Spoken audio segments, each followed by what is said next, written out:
आज हम देखते हैं नियान को एक काम दिया गया था जो कि था कंपनी की जो लोगो थी उसका उसका एक प्रिंट आउट निकालना और वो भी एचडी क्वालिटी की होनी चाहिए ऐसा। लेकिन वो जितनी बार भी प्रिंट आउट निकाल रहे थे उतनी बार ही लोगो बहुत ही ब्लर आ रहा था, ऊपर से एक वाटर मार्क भी आ रहा था। तो उन्हें बस आधे घंटे के अंदर इस प्रॉब्लम को सॉल्व करना था।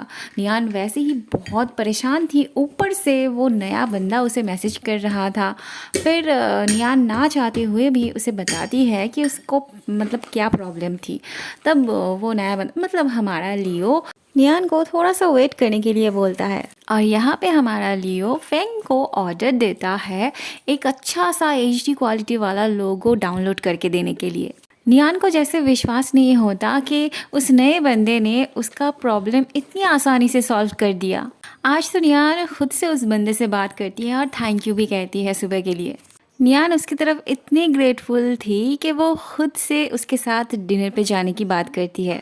नियान ने बस खाने के लिए पूछा था पर वो बंदा तो सीधे वीडियो कॉल करने लगता है जिसमें नियान बिल्कुल भी कंफर्टेबल नहीं थी। वो उसे साफ साफ मना कर देती है और उसके बाद से उस बंदे का कोई रिप्लाई नहीं आता। तब नियान को थोड़ा सा गिल्टी फील होने लगती है। अगले दिन नियान को अपने कलीग से पता चलता है कि लियो का एक्सीडेंट हो गया। वो ये सुन के बहुत परेशान हो जाती है। उसे तभी लियो को देखने जाना था पर ऐसे में सामने बॉस आ जाते हैं और वो नियान को ऑर्डर देते हैं 2 कप कॉफ़ी लाने के लिए। नियान लाती हूँ कह के जाने लगती है लेकिन वो तो हॉस्पिटल के लिए निकल रही थी। नियान एक बुके लेके हॉस्पिटल हाजिर होती है लेकिन पहले उसे गार्ड्स अंदर जाने से रोकते हैं और फिर एक रोलिन नाम की लड़की भी आके उसे रोकती है।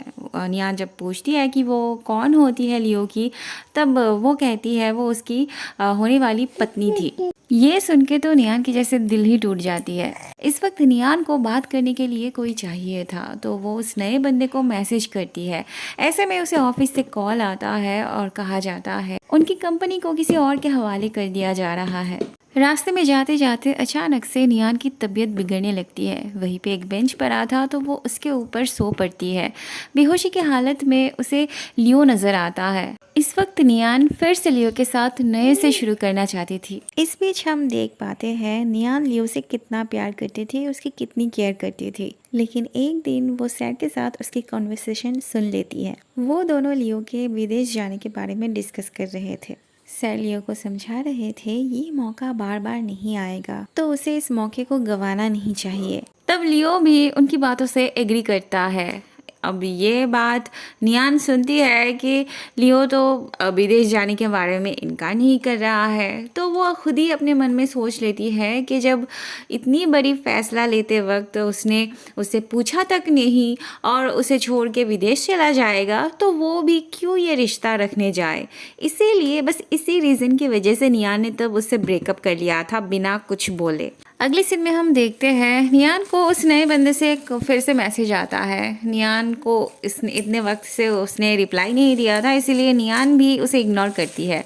फिर उसके बाद ही और एक मैसेज आता है कि उसे थोड़ा सा प्रॉब्लम हो गया था इसीलिए वो उससे कांटेक्ट नहीं कर पाया और उसे भी बड़ी बात उसके मैसेज बॉक्स से उसके कुछ मैसेजेस डिलीट हो गए थे इसीलिए वो रिप्लाई नहीं कर पाया और इसी तरह से वो नियान को फिर से मना लेता है। वहाँ लियो हॉस्पिटल में बैठे बैठे ही नियान को मैसेज कर रहा था। थोड़ी देर बाद रुबेल आती है। वो लियो से कहती है क्या उसने अपने फ़ोन का पासवर्ड चेंज किया है। इनकी बातों से हमें पता चलता है रूबेल लियो की कोई फियांसे नहीं थी, वो बस लियो की चीफ असिस्टेंट थी। उसी ने लियो के फ़ोन से नियान का मैसेज डिलीट किया था तो लियो भी उसे उसकी औकात समझा देता है। वो उसे ये भी समझा देता है कि नियान उसके लिए क्या थी। अगले सीन में हम देखते हैं रूबेल नियान की ऑफिस आती है। आज वो नियान को देख के उतने रिएक्ट नहीं करती बल्कि उससे अच्छे से बात करती है। अचानक से उसकी नज़र नियान की इयररिंग्स पर पड़ती है। वो उससे उसकी इयररिंग्स मांगती है, उसके बदले वो अपनी कीमती इयररिंग्स नियान को देना चाहती है। नियान कहती है उसकी इयररिंग्स बहुत ही चीप है तो इसके बदले वो इतनी महंगी इयररिंग्स उसे क्यों दे रही है, वो ऐसे ही दे देगी उसकी इयररिंग्स।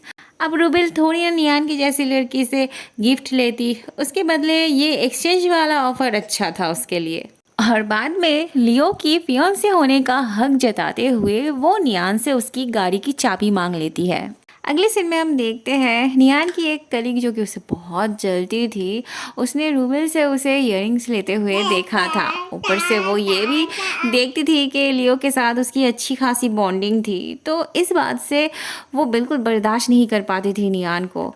तो आज उसे मौका मिला था बातें सुनाने की। वो कहती है जहाँ पे कंपनी की ऐसी हालत हो चुकी है वहाँ वो किसी से भी बेशर्मों की तरह फेवर लेती फिर रही है। नियान भी चुप नहीं बैठती, वो भी कह देती है वो भी तो लियो को सुबह शाम गुड मॉर्निंग गुड नाइट भेजती रहती है, तो क्या वो ये समझे कि उन दोनों का भी चक्कर चल रहा है? फिर क्या इसे भी मिर्ची लग जाती है। थोड़ी देर बाद बॉस आते हैं एक अनाउंसमेंट करने। उनके हाथों पे कॉन्ट्रैक्ट पेपर था जो इस ऑफिस में लियो और उसके फियोंसे के अंडर में रह के काम करना चाहते थे वो साइन करके इसी ऑफिस में रह सकते थे, और जो नहीं करना चाहते थे तो वो गिव अप करके यहाँ से चले जा सकते थे। हमारी नियान को किसी के अंडर रह के, खास करके लियो के फियोंसे के अंडर रह के कोई काम नहीं करना था, तो वो अपना जॉब गिव अप कर देती है। अब इतना दुख दर्द तो ड्रिंक के बिना कम नहीं हो सकता था, तो नियान ने अपने दोस्त को भी बुला लिया था उसका साथ देने के लिए। एक टाइम जाके नियान इतनी ड्रंक हो जाती है कि सामने लियो खड़ा होता है, फिर भी उसे लग रहा होता है कि सच में उसे बहुत ज़्यादा चढ़ गई है। टोंग का तो पता नहीं, पर लियो नियान को घर छोड़ने जा रहा था। चलते चलते लियो नियान से पूछता है उसने कितना पी रखा है, फिर वो उसे रास्ते पे यूं ही छोड़ता है। नियान कहती है वो ड्रंक नहीं है, वो उसे सीधा चल के दिखाएगी। तो वो जब ऐसे चलने लगती है तब लियो को वो पुरानी बातें याद आ जाती है। मतलब वो पहले भी ऐसे ही बोला करती थी और ऐसे ही रास्ते पे चला करती थी। लियो ज़्यादा देर तक नियान को ऐसे नहीं छोड़ सकता था, तो वो फिर से उसे अपने पीठ पे चढ़ाता है। चलते चलते नियान लियो से पूछती है क्या वो फिर से एक साथ हो सकते हैं। अगले सीन में हम देखते हैं नींद से उठ के नियान लियो को देखती है। लियो यहाँ पे एक मकसद से आया था और वो ये था कि वो चाहता था नियान उसकी कंपनी छोड़ के कहीं ना जाए, उसके अंडर ही काम करे। वो नियान को ये कह के ब्लैकमेल करता है कि अगर उसने कॉन्ट्रैक्ट पेपर पे साइन नहीं किया तो वो उसके मम्मी को वो जो यहाँ शराब पीने आई थी इस बारे में उन्हें बता देगा, और प्रूफ के तौर पे तो उसने एक फ़ोटो भी ले रखा था। मजबूरन नियान को उसमें साइन करना ही पड़ता है। जाते वक्त नियान लियो को रूबेल की वो इयररिंग्स देती है और कहती है वो अपने फियांसे को दे दे। इस वक्त लियो को कुछ भी एक्सप्लेन करने का मौका नहीं मिलता। अगले दिन नियान जब ऑफिस आती है तब रूबेल उसे लेट आने के लिए बातें सुनाती है, लेकिन नियान कहती है वो तो 5 मिनट पहले चली आई है तो फिर लेट कैसे हुई। तब रूबेल कहती है उसे स्पेशल ओकेशन पर 15 मिनट पहले आना चाहिए। नियान बहुत ज़्यादा अपसेट होने से पहले ही लियो आ जाता है उसकी तरफ से बात करने। रूबेल के साथ लियो के इस तरह के बिहेवियर से बाकी सब कहने लगते हैं कि अगर मिस रूबेल मिस्टर लियो की फियांसे है तो वो उनके प्लान को क्यों चेंज करना चाहते हैं। लियो को कैसे भी करके नियान को ये समझाना था कि रूबेल उसकी फियांसे नहीं थी। लियो कहता है अगर उनका स्टाफ शादी करना चाहे तो उनकी शादी के अरेंजमेंट्स उनकी कंपनी से किया जाएगा। उस हिसाब से ये लियो से पूछती है तो क्या वो उसे भी इंक्लूड करे इस रूल में। अब मिलता है लियो को क्लैरिफिकेशन देने का मौका। पहले तो वो बहुत गुस्सा दिखाता है उसकी शादी की झूठी खबर फैलाने के लिए, दूसरी बात वो उस लड़की को भी जॉब से निकाल देने की बात करता है, ये सब प्राइवेट लाइफ के बारे में बात करने के लिए। रूबेल कहती है वो इतनी सी बात के लिए उसे नौकरी से नहीं निकाल सकता, कंपनी में र्यूमर्स तो फैलती रहती है, वो उसे रोक नहीं सकता। लियो बहुत ही स्ट्रिक्टली ऐसे र्यूमर्स फैलाने से मना कर देता है सबको। जाते जाते लियो रूबेल से कहता है कंपनी में बाकी सबको ये गलतफहमी हो सकती है कि वो उसकी फियांसे है, लेकिन ये गलतफहमी उसे नहीं होना चाहिए। फिर वो नियान की तरफ देखता है और नियान का चेहरा देख के ये साफ साफ समझ में आ रहा था कि उसे कितना अच्छा लगा होगा। अगले सीन में हम देखते हैं लियो नियान के घर के सामने आके उसे कॉल करता है और उसे काम से रिलेटेड बात करता है। फिर वो पूछता है अब तो वो कलीग्स बन चुके हैं तो वो उसे कब ब्लॉक से हटाएगी। नियान कहती है उसी ने तो पहले उसे ब्लॉक किया था। फिर अपना फ़ोन चेक करके देखती है नहीं, उसी ने पहले लियो को ब्लॉक किया था।